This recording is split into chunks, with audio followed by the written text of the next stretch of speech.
नमस्कार बच्चों, जीके जी इस गुरु पर आप सभी का हार्दिक स्वागत है। आज के इस लेक्चर्स में बात करेंगे जनरल साइंस से इम्पोर्टेंट ऐसे सिलेक्टेड क्वेश्चंस प्यारे बच्चों जो कि एसएससी एमटीएस एग्जाम में बार-बार पूछे गए हैं। तो चलिए स्टार्ट करते हैं आज के इस लेक्चर्स को। चैनल पर नए हैं फटाफट से लाइक, सब्सक्राइब, शेयर कर दीजिएगा। तो पहला नंबर क्वेश्चन से शुरुआत करते हैं। क्या है आज का 73 नंबर क्वेश्चन होगा। बहुत सारे क्वेश्चन इस चैनल पर अभी तक आ चुका है। कुत्ते के काटने से जिस विषाणु के द्वारा घात रोग या घातक रोग उत्पन्न होता है उसे क्या कहते हैं या क्या कहलाता है, उस रोग का नाम आपको बताना है।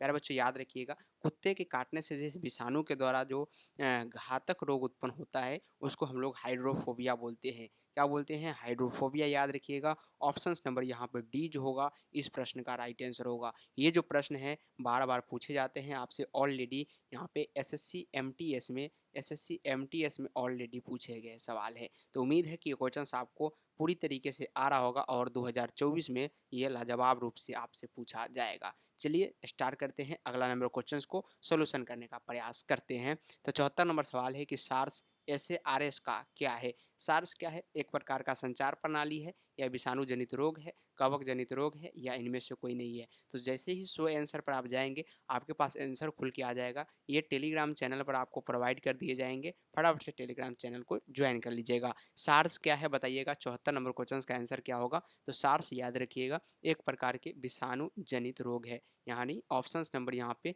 बी जो होगा इस प्रश्न का बिल्कुल राइट आंसर होगा। सार्स एक प्रकार के क्या है? विषाणु जनित रोग है। चलिए 75 नंबर क्वेश्चन है कि खासरा निम्नलिखित संक्रमण के कारण होता है।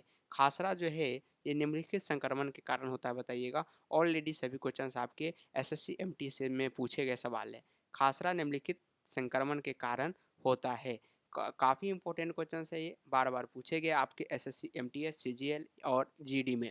तो खासरा निम्नलिखित संक्रमण के कारण होता है यहाँ पे विषाणु सॉरी जीवाणु, माइकोप्लाज्मा, विषाणु और शैवाल। याद रखिएगा खासरा जो है याद रखेंगे विषाणु के कारण होता है। क्या है? विषाणु के कारण जो होता है ये खासरा होता है। ऑप्शंस नंबर यहाँ पे सी इस प्रश्न का बिल्कुल राइट आंसर होगा और क्वेश्चन जो है ये लाजवाब है। 76 नंबर सवाल है कि आलू में मोजेक रोग का कारक तत्व है। आलू में मोजेक रोग का कारक तत्व बताइएगा। 76 नंबर सवाल का जवाब बताइएगा कि आलू में मोजेक रोग का कारक तत्व बताइएगा। ये जो क्वेश्चन है काफ़ी इंपॉर्टेंट है, बार बार आपसे पूछे जाते हैं और उम्मीद है कि ये 2024 के एग्जाम में भी आपसे इस बार पूछे जाएंगे। काफ़ी लाजवाब सवाल है। आलू में जो मोजेक रोग हो जाता है उसका कारक तत्व बताइए। फफूंदी के कारण या लाइकेन के कारण, जीवाणु या विषाणु के कारण। चार ऑप्शंस आपको इसी प्रकार से दिए जाएंगे आपके एग्जाम में और सभी क्वेश्चंस आपके लिए एमबीबीआई होगा, याद रखिएगा काफ़ी बार पूछे गए सवाल होगा। तो आलू में मोजेक रोग का कारक तत्व बताइएगा। ये 76 नंबर सवाल जो होता है इसका राइट आंसर जो होगा विषाणु होगा। विषाणु याद रखेंगे, ऑप्शंस नंबर डी बिल्कुल इस प्रश्न का राइट आंसर होगा। अगला नंबर सवाल की ओर बढ़ते हैं। तो 77 नंबर क्वेश्चन है कि जंतुओं में होने वाली फूड एंड माउथ रोग किसके कारण उत्पन्न होता है? प्यारे बच्चों जंतुओं में होने वाली जो है फूड एंड माउथ रोग जो है किसके कारण उत्पन्न होता है? विषाणु, प्रोटोजोआ, जीवाणु या इन सभी के कारण। तो 77 नंबर क्वेश्चन का जवाब बताने का प्रयास करेंगे। जंतुओं में होने वाली फूड एंड माउथ रोग किसके कारण उत्पन्न होता है? तो याद रखेंगे विषाणु। ऑप्शंस नंबर यहाँ पे ए जो होगा इस प्रश्न का बिल्कुल राइट आंसर होगा। ऑप्शंस नंबर ए याद रखिएगा। तो काफ़ी वीवीआई क्वेश्चंस मैं आपको करा रहा हूँ। ये क्वेश्चंस ऑलरेडी पीवाईक्यू यानी प्रीवियस ईयर क्वेश्चंस में पूछे गए सवाल है। चलिए अगला नंबर सवाल है कि शैवालों की कोशिका भित्ति किसकी बनी होती है? शैवालों की कोशिका भित्ति किसकी बनी होती है बताइएगा। 78 नंबर क्वेश्चन का आंसर बताइएगा कि शैवालों की जो कोशिका भित्ति होती है किसकी बनी होती है, जो कि काफ़ी कठोर होता है। याद रखिएगा क्यूटिन की, काइटिन की या सुवेरिन की, सेल्यूलोज की। चार ऑप्शंस आपके स्क्रीन के सामने हैं, बताने का प्रयास करेंगे। शैवालों की कोशिका भित्ति किसकी बनी होती है? 78 नंबर क्वेश्चन का आंसर सभी का आना चाहिए। सेल्यूलोज याद रखिएगा, सेल्यूलोज की बनी होती है जो कि काफ़ी कठोर होती है। इस पर किसी अम्ल और क्षार की असर नहीं होता, याद रखेंगे सेल्यूलोज की बनी होती है। चलिए अगला नंबर क्वेश्चन से कि केल्प प्राप्त होता है। केल्प क्या होता है प्यारे बच्चों? एक प्रकार के समुद्री खरपतवार होता है, याद रखिएगा। तो केल्प प्राप्त होता है। केल्प क्या होता है? समुद्री शैवाल से प्राप्त होता है, याद रखिएगा। एक प्रकार के क्या है? समुद्री शैवाल है या खरपतवार भी बोल सकते हैं केल्प को। ऑप्शंस नंबर बी को याद रखिएगा, ये इसका राइट आंसर होगा। और ये जो सवाल है ये ऑलरेडी पूछे गए हैं पीवाईक्यू, जब आप उठा के देखेंगे उसमें आपको देखने को मिलेगा। लाल सागर का लाल रंग किसकी उपस्थिति के कारण होता है? तो लाल सागर का लाल रंग जो है प्यारे बच्चों यहाँ पे किसकी उपस्थिति के कारण? मॉस के, लाइकेन के, शैवाल के या जीवाणु के कारण? बताइएगा, लाल सागर का लाल रंग किसकी उपस्थिति के कारण होता है? तो याद रखेंगे ये शैवाल की उपस्थिति के कारण होता है। किसकी उपस्थिति के कारण? शैवाल की उपस्थिति के कारण। फटाफट से एक बार सब्सक्राइब कर देंगे जीके जीएस गुरु के इस चैनल को, और आज की इस वीडियो को लाइक करना ना भूलें। ज़्यादा से ज़्यादा उन सभी दोस्तों भाई बहन के पास शेयर करें जो कि एसएससी एमटीएस का एग्ज़ाम प्यारे बच्चों इस बार देने वाले हैं। तो फटाफट से एक बार शेयर कर देंगे जोर लगा के सभी लोग। अगला नंबर सवाल के चलते हैं। तो अगर किससे प्राप्त होता है? अगर किससे प्राप्त होता है बताइएगा। अगर जो है एक प्रकार की शैवाल से प्राप्त होता है। किससे? शैवाल से प्राप्त होता है, और ये जो है चिपचिपा पदार्थ होता है। चिपचिपा पदार्थ होता है, याद रखेंगे।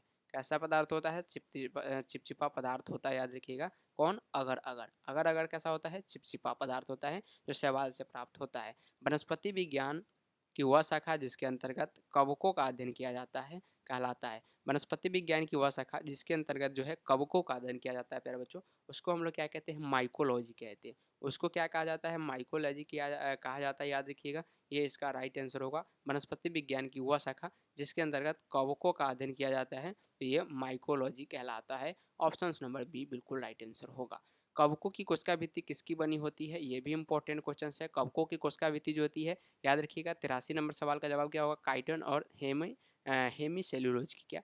काइटिन व हेमी सेल्यूलोज की बनी होती है क्या? कवकों की कोशिका भित्ति। तो ऑप्शन नंबर ए तो बिल्कुल इस प्रश्न का राइट आंसर होगा ही। सभी कवक सदैव होते हैं। सभी कवक जो है सदैव कैसा होते हैं? तो ये विविध पोषी होते हैं। कैसे होते हैं? विविध पोषी। उम्मीद है कि इसका आंसर भी आप लोगों का राइट आ रहा होगा। नेक्स्ट क्वेश्चन की ओर बढ़ते हैं।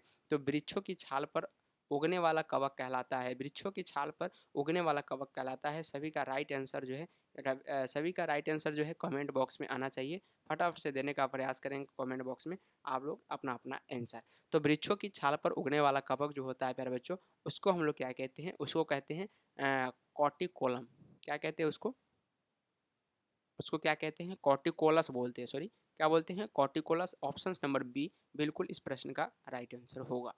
गोबर पर उगने वाला कवक कहलाते हैं। तो ये भी क्वेश्चंस काफ़ी लाजवाब है, एमबीबीआई है, बार बार पूछे जाते हैं। तो यहाँ पे गोबर पर उगने वाले कवक जो होते हैं उनको हम लोग क्या बोलते हैं? उनको जो है प्यारे बच्चों हम लोग कैप्रोफिलस बोलते हैं। क्या बोलते हैं? कैप्रोफिलस, याद रखिएगा। कोप्रोफिलस बोलते हैं। सॉरी, ऑप्शन नंबर डी में यहाँ पे राइट आंसर होगा। क्या होगा? ऑप्शन नंबर डी बिल्कुल इस प्रश्न का राइट आंसर होगा। कोप्रोफिलस जो कि गोबर पर उगने वाला कवक होते हैं। निम्न में से किसमें क्लोरोफिल नहीं, यहाँ पे क्या है? किसमें क्लोरोफिल नहीं होता है, याद रखिएगा। नहीं पूछा गया है। नो और यस वाले जो भी सवाल होते हैं वो काफ़ी जटिल होते हैं, याद रखिएगा। उसमें आपको कन्फ्यूज करने का प्रयास किया जाता है। तो किसमें क्लोरोफिल नहीं होता है? कवक में नहीं होता, याद रखिएगा। कवक में जो है यहाँ पे क्या होता है? क्लोरोफिल नहीं पाए जाते। शैवाल में पाए जाते हैं, ब्रायोफाइटा और टेरिडोफाइटा में क्लोरोफिल पाए जाते हैं, जिसके कारण ये हरा होता है। बट कवक में ऐसा बिल्कुल भी नहीं होता, याद रखिएगा। नेक्स्ट क्वेश्चन की ओर बढ़ते हैं। तो खाली चट्टानों पर उगने वाले लाइकोन को डैश कहा जाता है। खाली चट्टानों पर उगने वाले लाइकोन को क्या कहा जाता है बताइएगा? परमेलिया कहा जाता है, या सेक्सटिलस, सेक्सिकोलस, या निम्नलिखित में से कोई नहीं। चार ऑप्शन आपके स्क्रीन के सामने है। खाली चट्टान पर उगने वाले लाइकेन को क्या कहते हैं? ये सवाल में आपसे पूछा जा रहा है। तो खाली चट्टानों पर उगने वाले लाइकेन को प्यारे बच्चों यहाँ पे सेक्सिकोलस बोलते हैं। ऑप्शन नंबर यहाँ पे सी जो होगा बिल्कुल इस प्रश्न का राइट आंसर होगा सी। ऑलरेडी ये क्वेश्चन जो है ऑलरेडी पूछे गए सवाल है, आपके एमटीएस में पूछे गए हैं, याद रखिएगा। हाल ही में पूछा गया सवाल है सेक्सिकोलस, याद रखेंगे। जापान में लोग किस लाइकेन को सब्जी के रूप में खाते हैं? जापान में जो है किस लाइकेन को सब्जी के रूप में खाते हैं? सभी लाइकेन जो है खाने योग्य नहीं होता है। क्या होता है? खाने योग्य प्यारे बच्चों सभी सवाल नहीं होता, याद रखिएगा। कुछ कुछ सवाल ही खाने योग्य होता है। लेकिन जापान में जो लाइकेन को खाया जाता है, सॉरी, जापान में जिस लाइकेन को खाया जाता है उसका नाम बताना है। तो उसका नाम क्या है? बिल्कुल यहाँ पे उनको इंडोकार्पन खाता है। का इंडोकार्पन खाता है, याद रखिएगा। जापान में। ऑप्शन नंबर यहाँ पे बी राइट आंसर होगा। मिर्गी की औषधि किस लाइकेन से प्राप्त होती है? मिर्गी की औषधि कौन से लाइकेन से प्राप्त किए जाते हैं? तो वो जो है ये परमेलिया से प्राप्त किए जाते हैं। ये परमेलिया से प्राप्त किए जाते हैं। बीजों की प्रकृति किस में उत्पन्न होती है? तो बीजों की प्रकृति जो है याद रखिएगा किस में उत्पन्न होती है? 91 नंबर क्वेश्चन से टेरिडोफाइट्स से, याद रखेंगे। टेरिडोफाइट्स में उत्पन्न होती है बीजों की प्रकृति। ऑप्शन नंबर सी इस प्रश्न का 100% राइट आंसर होगा। एजोला है एक प्रकार का क्या है, जलीय फर्न है, कवक है, शैवाल है, लाइकेन है। तो एजोला याद रखिएगा प्यारे बच्चों, क्या है, एजोला एक प्रकार का जलीय फर्न है। Option number A right answer होगा, जलीय फर्न।